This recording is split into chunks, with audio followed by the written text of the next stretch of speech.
Sortez.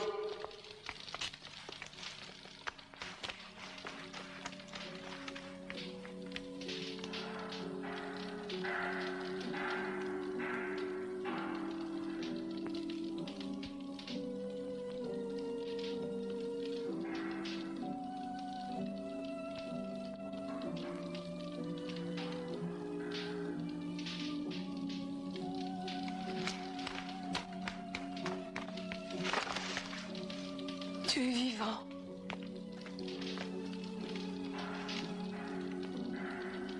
Tu es vivant, mon fils. Mère, pourquoi ne te jettes-tu pas dans ses bras?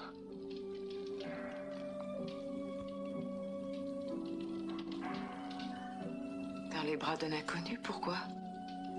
Un inconnu? Que veux-tu dire, mère? C'est un inconnu pour moi. Mon fils. Hier, il n'était qu'un gueux pour moi. Un mendiant. C'est ce qu'il a dit. Il s'est présenté ainsi. J'ai cru que mon mari était revenu. J'ai cru voir Ulysse.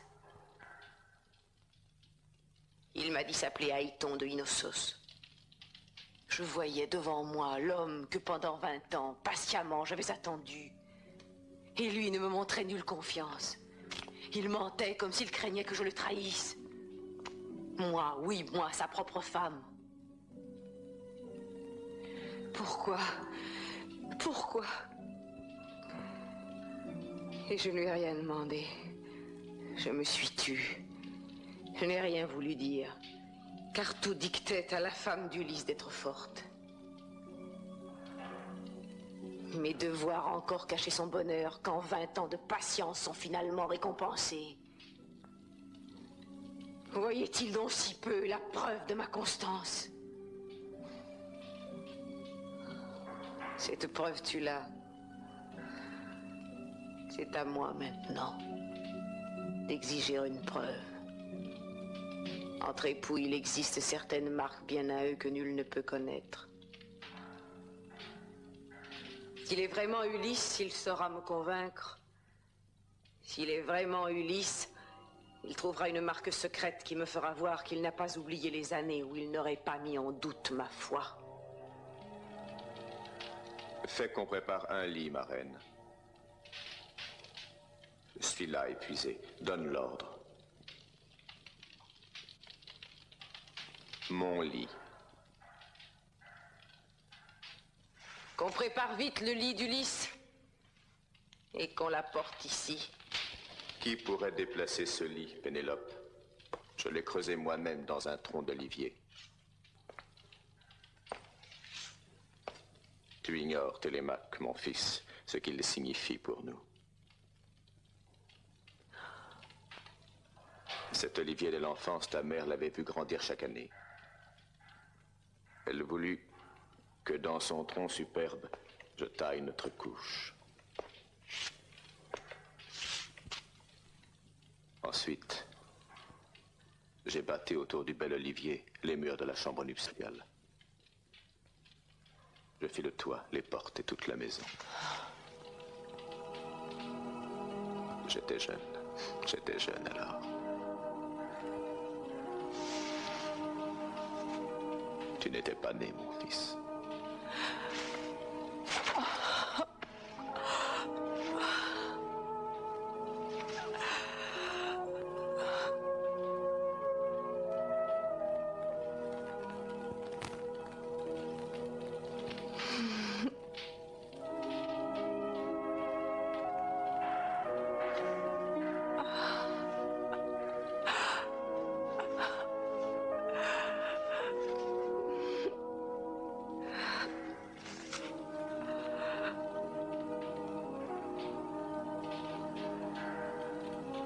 Les naufragés convoitent la terre ferme lorsque Poséidon, lançant à l'assaut ses vagues et ses tempêtes, a brisé leurs navires.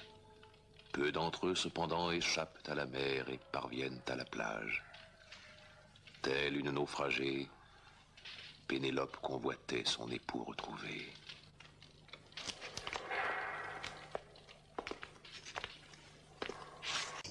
Athéna veille sur Pénélope. Elle lui procure un doux sommeil pendant qu'elle lisse son visage d'un baume d'ambroisie, la faisant plus belle encore, plus noble et plus altière, plus blanche que l'ivoire taillé.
Ulysse.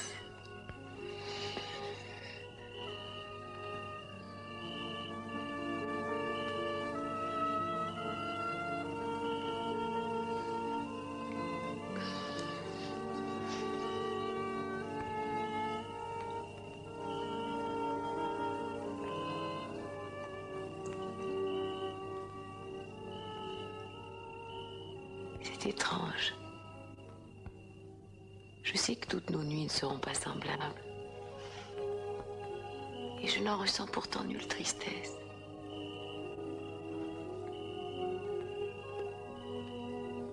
Que de fois ai-je imaginé ce moment où enfin je te parlerai.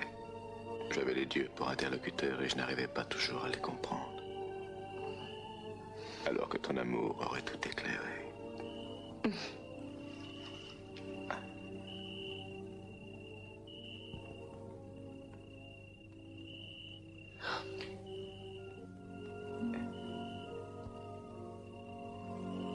Chaque fois que tu le voudras, tu trouveras ta couche prête.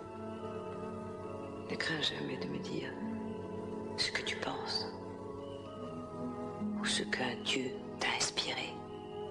Je suis là maintenant.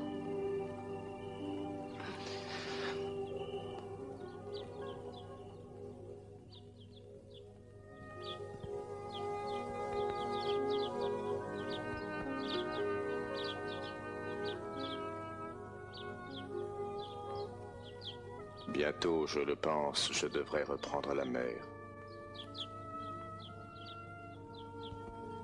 Tirésias me l'a prédit. Tant que je n'aurai pas découvert une île dont les habitants n'ont jamais vu la mer, je n'aurai pas la paix. C'est une île où les hommes ne mangent pas de sel, n'ont aucun navire et ignorent la rame. C'est une île où la connaissance vient aux hommes sans effort. C'est là que je devrais planter un aviron en terre, faire des sacrifices à Poséidon souverain et je reviendrai.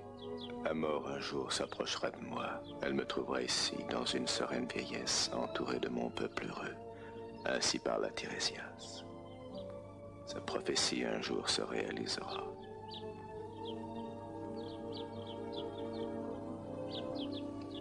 Notre destinée est entre les mains des dieux. Ils ont le pouvoir de changer notre vie.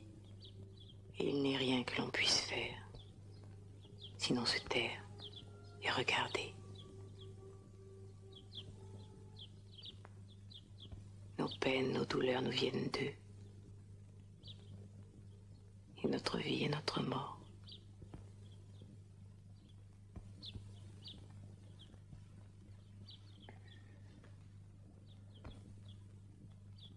Ayant écouté les sages paroles de Pénélope, Athéna partit vers l'Olympe, où se trouve, dit-on, la demeure éternelle des dieux, où nulle tempête ne souffle, où nulle pluie ne mouille le sol, où aucun nuage ne trouve trouble jamais l'éclatante lumière de l'azur infini.